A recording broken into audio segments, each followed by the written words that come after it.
Yes, అది అక్కడ నీట్కి, ఢిల్లీలో నీట్కి, ఇక్కడ ఆంధ్రప్రదేశ్లో డిఎస్కి మధ్య ఉన్న సంబంధం. సో అక్కడ ధర్మేంద్ర ప్రధాన్కి, ఇక్కడ నారా లోకేష్కి మధ్య ఉన్న సంబంధం కూడా ఈ స్టోరీ చూసిన తర్వాత మీకు అర్థమవుతుంటుంది. సో అక్కడ నీట్ పేపర్ లీక్ అయినందుకు ధర్మేంద్ర ప్రధాన్ రిజైన్ చేసినట్టే ఇక్కడ డిఎస్సి పేపర్ లీక్ అయింది, అక్రమాలు జరిగాయి కాబట్టి నారా లోకేష్ రిజైన్ చేయాలనేది వైఎస్ఆర్ కాంగ్రెస్ పార్టీ చేస్తున్న డిమాండ్. సో ఆయన కూడా దానికి సవాల్ విసిరాడు. ఇంతకీ డిఎస్సి పేపర్ లీక్ అయిందా, నిజంగా నీట్ మాదిరిగా డిఎస్సి మళ్ళీ రీటెస్ట్ పెట్టారా అంటే అలాంటిది ఏమీ లేదు. నిజానికి రెండింటికి అసలు పోలికే లేదు. అక్కడ నీట్ పేపర్ లీక్ పబ్లిక్గా జరిగింది, ఇక్కడ డిఎస్సి పేపర్ లీక్ అయింది అనేది కేవలం వైఎస్ఆర్ కాంగ్రెస్ పార్టీ రైజ్ చేస్తున్న ఒకే ఒక అనుమానం. ఒక సింపుల్గా చెప్తాను, ఆంధ్రప్రదేశ్లో 16,347 పోస్టులు డిఎస్సికి సంబంధించి, అందులో 431 స్పోర్ట్స్ పోస్టుల భర్తీ విషయంలో లీక్ జరిగింది. కాబట్టే ఈ పేపర్ని తయారు చేసిన SCERTలో పనిచేసే అవుట్సోర్సింగ్ ఉద్యోగి స్టేట్ ఫస్ట్ ర్యాంక్ వచ్చింది. ఏదైతే పేపర్ తయారు చేశారో ఆ ఏజెన్సీకి సంబంధించిన ఉద్యోగి అవుట్సోర్సింగ్ ఎంప్లాయీ ఈ ఎగ్జామ్ రాస్తే అతనికి స్టేట్ ఫస్ట్ ర్యాంక్ వచ్చింది.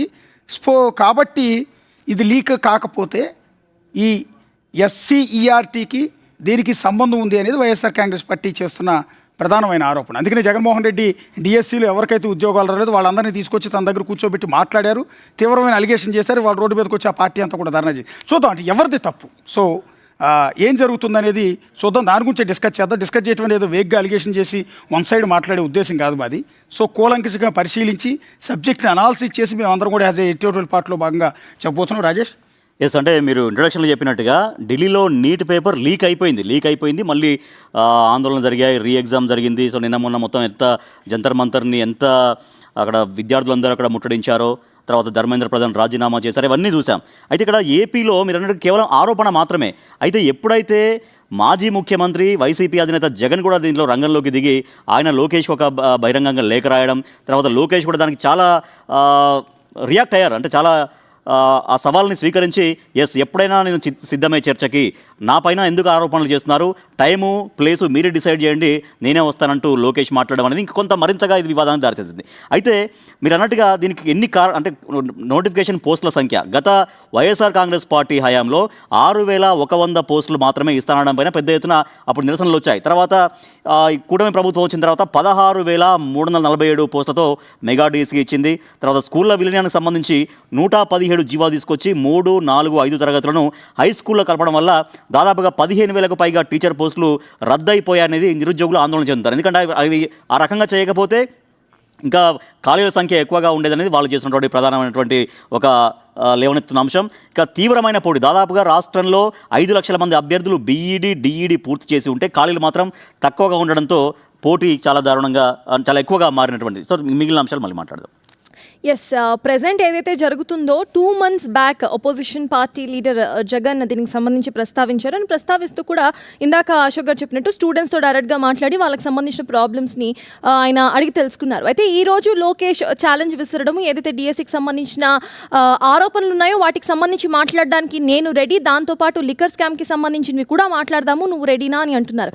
సో నేను దీన్ని ఎలా చూస్తానంటే, this is not a problem between YCP versus TDP.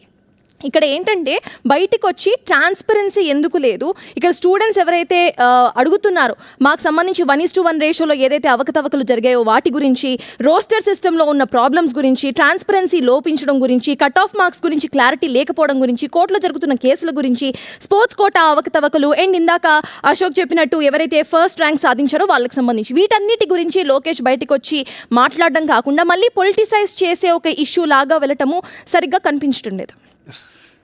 నిజంగా ప్రతి అంశాన్ని రాజకీయ కోణంలో చూడడం అనేది కరెక్ట్ కాదేమో. ఎందుకంటే అక్కడ నీటికి సంబంధించి కేంద్ర మంత్రి రాజీనామా చేశారు కాబట్టి ఇప్పుడు ప్రతి స్టేట్లో ఎక్కడో ఒక చిన్న అవకతవకలు జరుగుతూ ఉంటాయి. కానీ ఇక్కడ ఎక్కడ పేపర్ లీక్ కాలేదు, ఎవరు సూసైడ్ చేసుకునేటువంటి ఘటనలు అంతకన్నా లేవు.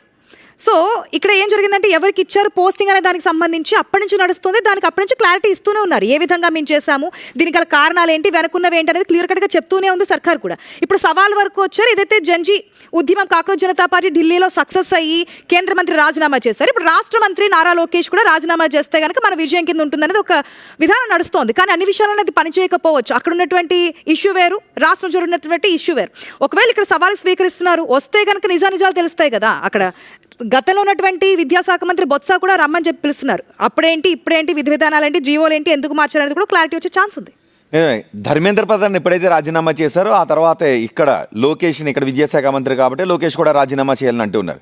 అక్కడ విషయం వేరు, ఇక్కడ విషయం వేరు. అక్కడ పేపర్ లీక్ అయింది అని అనటానికి కొన్ని ఆధారాలు దొరికాయి, రీ ఎగ్జామ్ కూడా నిర్వహించారు. కానీ ఆంధ్రప్రదేశ్ విషయానికి వచ్చేసరికి మేము పక్కాగా డిఎస్సి నిర్వహించాము, సిబిటి పద్ధతిలో నిర్వహించామని లోకేష్ చెప్తున్నారు. ఏ సవాళ్ళకైనా సిద్ధమన్నారు. ఇక్కడ రీ ఎగ్జామ్ కూడా నిర్వహించలేదు. సో ఎటువంటి ఆధారాలు లేవు, పేపర్ లీక్ అయిందంటానికి ఎటువంటి ఆధారాలు లేవు అనేది టీడీపీ చెప్తున్నమాట. ఇక నవీన్ ఎవరైతే ఉన్నారో ఎస్సీఆర్టీలో అతను ఒక కంప్యూటర్ అసిస్టెంట్గా పనిచేస్తున్నాడు, అతనికి ఫస్ట్ ర్యాంక్ వచ్చిందని ఒకటి. అందులో కంప్యూటర్ అసిస్టెంట్గా పనిచేస్తున్న వ్యక్తి డిఎస్సి రాయడానికి అర్హుడా కాదా? ఒకవేళ అర్హత సాధింతే అతనికి ఫస్ట్ ర్యాంక్ రాకూడదా? ఫస్ట్ అతను రాయకూడని వ్యక్తి రాసాడు, ఫస్ట్ ర్యాంక్ వచ్చిందంటే అనుకోవచ్చు. అతను అర్హుడైనప్పుడు ఫస్ట్ ర్యాంక్ వస్తే దాన్ని పేపర్ లీక్కి ముడిపెట్టడం అనేది కరెక్ట్ కాదు అని చాలామంది అంటున్నటువంటి ప్రశ్న. సో ఇక్కడ కేవలం దీన్ని రాజకీయ కోణంలో కాకుండా పక్క ఆధారాలతో నిరూపించగలిగితే ఫర్దర్గా ముందుకు వెళ్ళాలి. నేనేమంటానంటే ఈ సందర్భంగా ప్రతిపక్ష పార్టీగా బాధ్యత కలిగి ఎవరైనా సమస్య మీద నా దగ్గరికి వచ్చినప్పుడు ఖచ్చితంగా దాన్ని రియాక్ట్ అవ్వాల్సిన బాధ్యత వాళ్ళ మీద ఉంది. కాబట్టి జగన్మోహన్ రెడ్డి బహుశా దీన్ని లీడ్ తీసుకున్నారని నేను అనుకుంటున్నాను. ఎందుకంటే ఇది వైఎస్ఆర్ కాంగ్రెస్ పార్టీ డైరెక్ట్గా రైజ్ చేసిన అలిగేషన్ కాదు. ఎవరైతే డిఎస్సిలో స్పోర్ట్స్ కోటాలో ఉద్యోగాలు రాక ఒక గోల్డ్ మెడలిస్ట్కి అక్కడ జాబ్ రాలేదు, ఇంకో కారణాలతో అర్హుడైనా కూడా నాకు జాబ్ రాలేదని కొంతమంది దాదాపు 30-40 మంది అభ్యర్థులు జగన్మోహన్ రెడ్డిని ఆ రోజు వైఎస్ఆర్ కాంగ్రెస్ పార్టీని అప్రోచ్ అయితే ఆయన వాళ్ళందరితో భేటీ అయితే ఒక్కొక్కళ్ళు కన్నీళ్లు పెట్టుకుంటూ ఏడుస్తూ నాకు ఇట్లా అన్యాయం చేశారు, నా పక్కన వాళ్ళకి వచ్చింది నాకు రాలేదు, ఈ కారణంతో నన్ను ఇట్లా చేశారు అనేది వాళ్ళు చేసిన ఆరోపణల నేపథ్యంలో కానీ అశోక్ వైసీపీ దాని ఒక పాయింట్, ఎవరైతే గోల్డ్ మెడలిస్ట్ ఉన్నారో జగన్ కూడా మాట్లాడారు. అయితే ఆయన దాని గురించి కూడా విద్యాశాఖ అధికారులు ఒక వివరణ ఇచ్చారు. ఆయన నేషనల్ గేమ్స్లో పాల్గొన్నాడా, నేషనల్ ఛాంపియన్షిప్లో పాల్గొన్నాడని. నేషనల్ గేమ్స్లో పాల్గొన్న వాళ్ళకి ఇక్కడ ఎలిజిబిలిటీ ఉంటుందని. పైగా ఆయన ఇంకొక విషయం కూడా అడిగారు. ఆయన గోల్డ్ మెడల్ గెలిచాడు, సిల్వర్ మెడల్ గెలిచాడు. అయితే అందులో అప్లికేషన్లో సిల్వర్ మెడల్ని మాత్రమే మెన్షన్ చేశాడు, గోల్డ్ మెడల్ని అక్కడ మెన్షన్ చేయలేదు. ఇక్కడ ఛాంపియన్షిప్ అని అంటుంది కాదు, ఇంకా చాలా అనుమానాలు ఉన్నాయి. ఎందుకంటే ఇందాక సర్తాజ్ కొన్ని రైజ్ చేసి 1.1 రోస్టర్ సిస్టమ్, ఇలాంటి రేషియోలు, రోస్టర్ సిస్టమ్ వీటన్నిటిలో కాకుండా బేసిక్గా స్పోర్ట్స్ కోటా మీద మొత్తం పోస్టుల్లో 16,347 431 స్పోర్ట్స్ కోటా ఇచ్చారు. ఆ స్పోర్ట్స్ కోటా మీద మెయిన్ అలిగేషన్ అంతా కూడా వస్తుంది. ఎందుకు అంటే జీవోల మార్పు ఒకటి. ఫస్ట్ ఆఫ్ ఆల్ 447 and 56 జీవోలు మొదట క్వాలిఫైయింగ్ ఎగ్జామ్ నిబంధనలను రద్దు చేస్తూ కొత్త జీవోలు ఇచ్చారు. కానీ స్పోర్ట్స్ కోటా నియామకాలు పూర్తవగానే మళ్ళీ పాత నిబంధనలు తీసుకొచ్చి తూచంతా ఇది కాదు పాత జీవోలు ఇంప్లిమెంట్ అవుతాయని మార్చేశారు అప్పటికప్పుడు.